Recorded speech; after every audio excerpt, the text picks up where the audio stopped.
प्रिय हिंदी मित्रों, नमस्कार। हाईटेक हिंदी परिवार में आपका स्वागत है।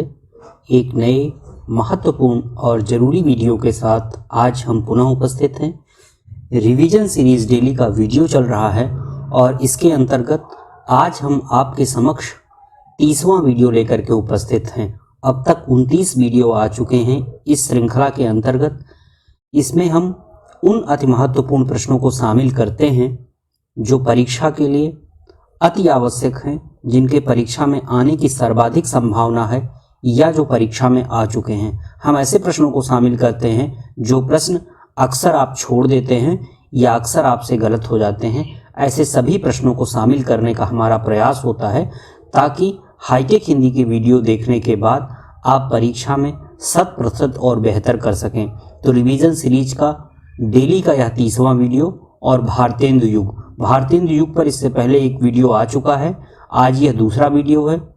आदिकाल, भक्तिकाल, रीतिकाल, इन तीनों पर करीब 4-5 वीडियो हमने बनाए हैं। जिन मित्रों ने नहीं देखे हैं उनको प्लेलिस्ट में जाकर के देखना चाहिए। साथ ही एक ज़रूरी बात और कि ढेर सारे मित्रों के बहुत प्यार भरे, बहुत अच्छे और बहुत सकारात्मक सहयोग वाले संदेश आते रहते हैं कमेंट बॉक्स में। मैं उनको पढ़ता रहता हूं और ऐसी मंशा है कि किसी दिन हम उन सारे कमेंट को कलेक्ट करके जो है आप लोगों को धन्यवाद देंगे और बहुत अच्छा लगता है ऐसे कमेंट देख करके। बस एक चीज़ आप और करें कि इन वीडियोज को आप ज़्यादा से ज़्यादा अपने मित्रों तक शेयर करें। आप जितना ज़्यादा शेयर करेंगे उतना जल्दी हम आपके लिए उपन्यास, नाटक, कविता, इन सारी विधाओं पर वीडियो ला सकेंगे। सारे वीडियो तैयार हैं। आवश्यकता इस बात की है कि ज़्यादा से ज़्यादा मित्र जुड़ें ताकि हम उन वीडियो को ला सकें। आइए आज का वीडियो शुरू करते हैं। आज के वीडियो का पहला प्रश्न है, फोर्ट विलियम कॉलेज की स्थापना किसके द्वारा की गई थी? फोर्ट विलियम कॉलेज की स्थापना किसके द्वारा की गई थी? Lord Macaulay, Lord Irwin, Lord Dufferin, Lord Marquess Wellesley. ये ऑप्शन में है। ऑप्शन डी इसका सही है, लॉर्ड मार्कस वेलीजली इसका सही उत्तर है। फोर्ट विलियम कॉलेज, प्रश्न पूछा गया है, फोर्ट विलियम कॉलेज में हिंदुस्तानी के पहले प्रोफेसर के रूप में नियुक्त होने वाले व्यक्ति कौन थे? हिंदुस्तानी भाषा, हिंदुस्तानी से आशय यहाँ हिंदी और उर्दू के मेल जोल से बनी भाषा से है। पूछा गया है कि फोर्ट विलियम कॉलेज में हिंदुस्तानी के पहले प्रोफेसर के रूप में नियुक्त होने वाले व्यक्ति कौन थे? Captain James Mouat, captain William Taylor, doctor John Gilchrist और मेजर विलियम प्राइस। आपकी जानकारी के लिए बता दूं कि ये सभी के सभी, ये जितने भी आपको ऑप्शन दिए गए हैं, ये इन सभी का संबंध फोर्ट विलियम कॉलेज से था। लेकिन जहां तक हिंदुस्तानी की बात है तो इसका सही उत्तर होगा doctor John Gilchrist. John Gilchrist Hindustani के पहले प्रोफेसर थे। अगला प्रश्न है, निम्न में से किस पत्रिका का संपादन भारतेंदु ने किया था? प्रश्न पूछा गया है, निम्न में से किस पत्रिका का संपादन भारतेंदु ने किया था? पत्र पत्रिकाओं पर हम आपके लिए अगला वीडियो बहुत जल्दी लेकर के आ रहे हैं और उसमें हम जरूरी पत्र पत्रिकाओं पर, उनके संपादकों पर, पत्र पत्रिकाएं किस रूप में निकलती थी, उनका प्रकाशन वर्ष क्या था, इन सभी महत्वपूर्ण चीज़ों पर बात करेंगे क्योंकि पत्र पत्रिकाओं से प्रश्न परीक्षा में अक्सर पूछे जाते हैं। खैर, अति महत्वपूर्ण प्रश्नों की जो हमने सीरीज चलाई थी उसमें हमने इन सभी जरूरी चीज़ों पर बात की थी। तो हम चाहते हैं कि इसमें जो बची हुई पत्रिकाएं हैं उनके उत्तर आप खुद देंगे। यहाँ पूछा गया है कि निम्न में किस पत्रिका का संपादन भारतेंदु ने किया था? आप सबको पता है, कवि वचन सुधा, हरिश्चंद्र मैगजीन और बाला बोधनी पत्रिका, ये किसने निकाला था? भारतेंदु हरिश्चंद्र ने निकाला था। बाला बोधनी पत्रिका ये महिलाओं के लिए विशेष रूप से भारतेंदु जी ने निकाली थी। आप हमें कमेंट करके बताएंगे हिंदी प्रदीप, ब्राह्मण और आनंद कादम्बिनी के संपादक कौन थे और ये पत्रिकाएं कहाँ से निकलती थी। दो महत्वपूर्ण बातें आपको कमेंट करके हमें बताना है, हिंदी प्रदीप, ब्राह्मण और आनंद कादम्बिनी के संपादक कौन थे और ये पत्रिकाएं कहाँ से निकलती थी। हम उम्मीद करते हैं कि ज़्यादा से ज़्यादा मित्र कमेंट करके इस प्रश्न के साथ जुड़ेंगे। अगला प्रश्न है, फोर्ट विलियम कॉलेज के हिंदुस्तानी विभाग को हिंदी विभाग नाम देने का श्रेय किसका है? यानी कि उर्दू को कम करके धीरे धीरे हिंदी को बढ़ावा देने और बाद में हिंदी विभाग के रूप में उसको स्थापित करने का श्रेय किसको जाता है? यहाँ 4 ऑप्शन दिए हुए हैं और पूछा गया है ये। इसका सही उत्तर होगा Major William Price. Major William Price एक ऐसे विद्वान थे, एक प्राच्य विद्वान थे, जिन्होंने हिंदुस्तानी विभाग की जगह पर हिंदी विभाग को तरजीह दी थी। अगला प्रश्न है, निम्न में से किस विद्वान का मानना है हिंदुस्तानी अरबी फारसी शब्दावली से युक्त भाषा है?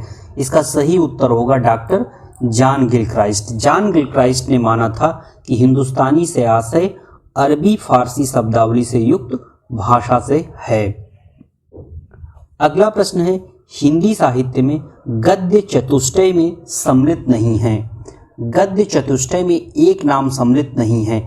हालांकि 4 नाम अगर पूरे दे दिए जाते तो वे चारों जो है गद्य चतुष्टय में सम्मिलित होते, लेकिन इसे प्रश्न बनाना था और यहाँ आपसे पूछा गया है कि गद्य चतुष्टय में सम्मिलित नहीं है। तो ये जो गंगा प्रसाद शुक्ल हैं ये गद्य चतुष्टय में सम्मिलित नहीं है।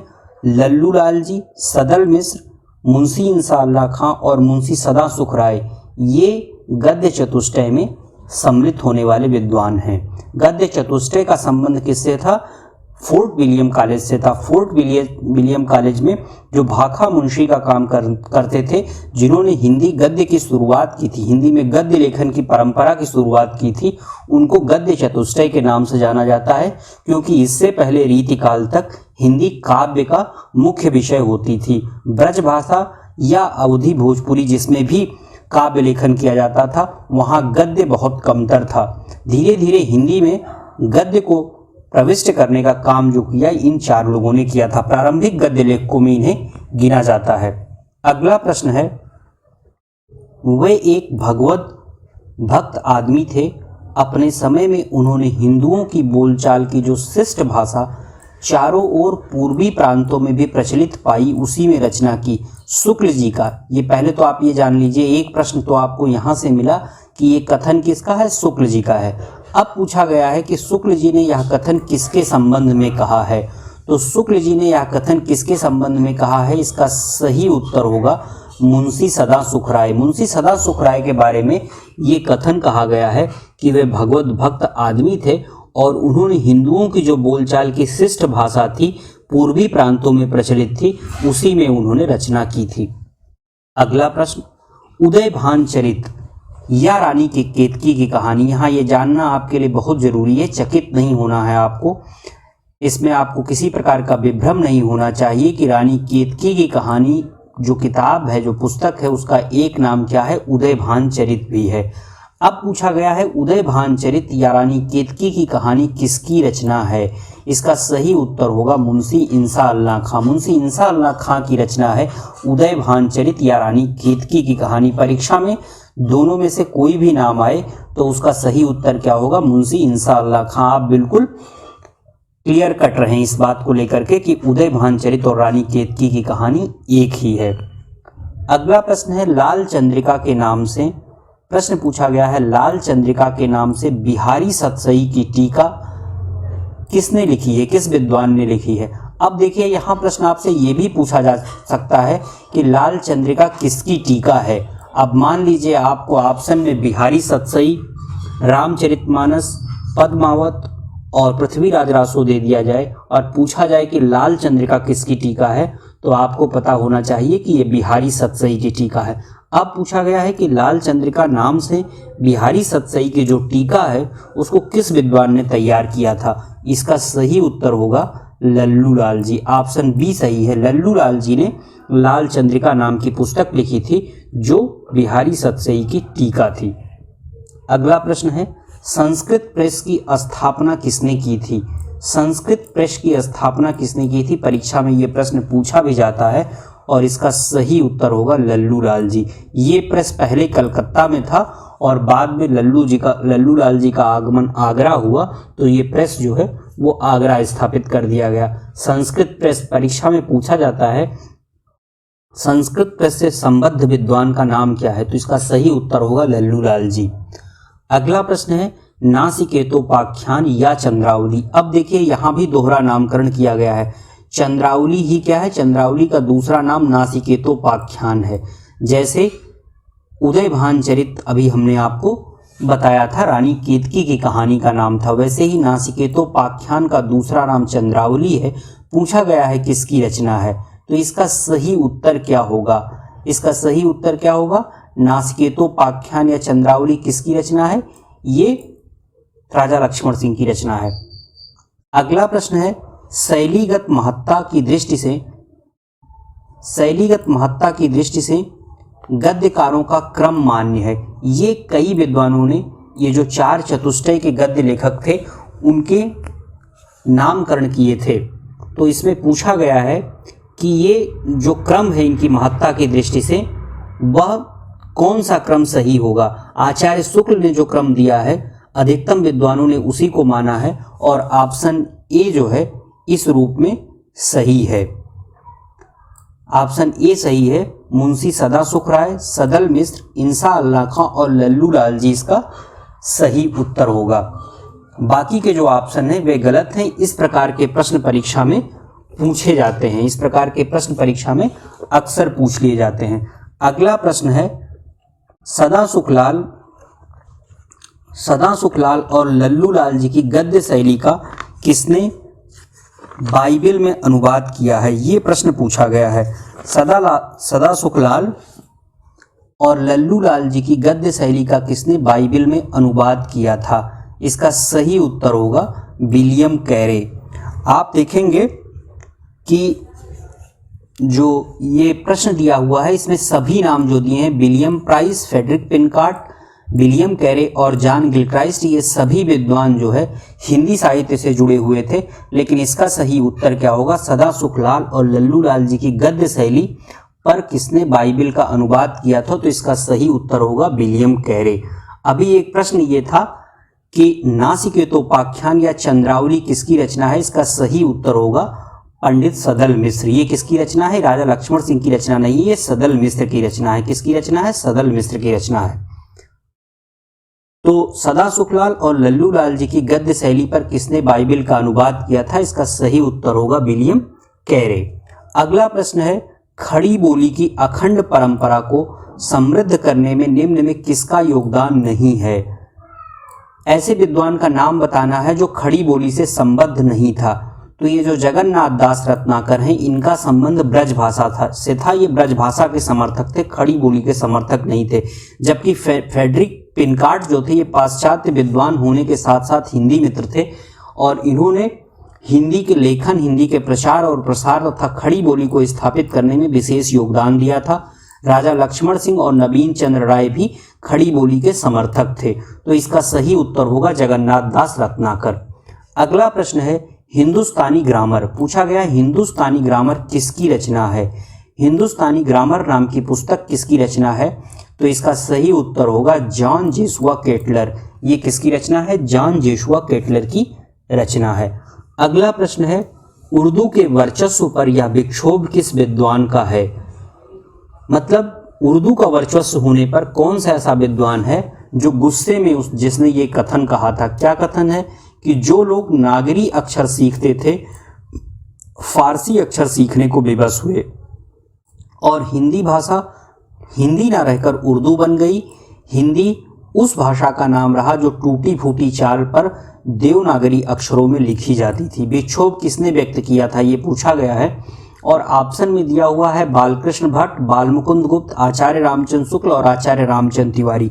इसका सही उत्तर होगा बालमुकुंद गुप्त। ये किसने कहा था? बालमुकुंद गुप्त ने कहा था। ये जो सभी के सभी विद्वान आपको ऑप्शन में दिख रहे हैं इन सभी ने निबंध संग्रह लिखे हैं। आप हमें कमेंट करके बताएंगे कि बालकृष्ण भट्ट, बालमुकुंद गुप्त और आचार्य रामचंद्र शुक्ल के महत्वपूर्ण निबंध संग्रह कौन है? आचार्य रामचंद्र तिवारी को आप छोड़ भी सकते हैं।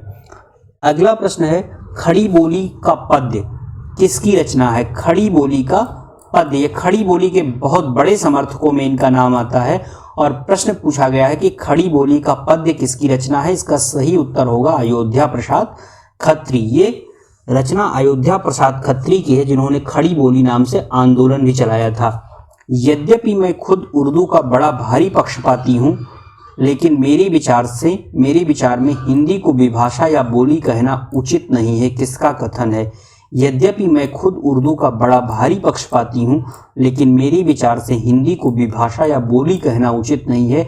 ये गारशाद तासी का कथन है। गारशाद तासी के बारे में आप सब जानते होंगे।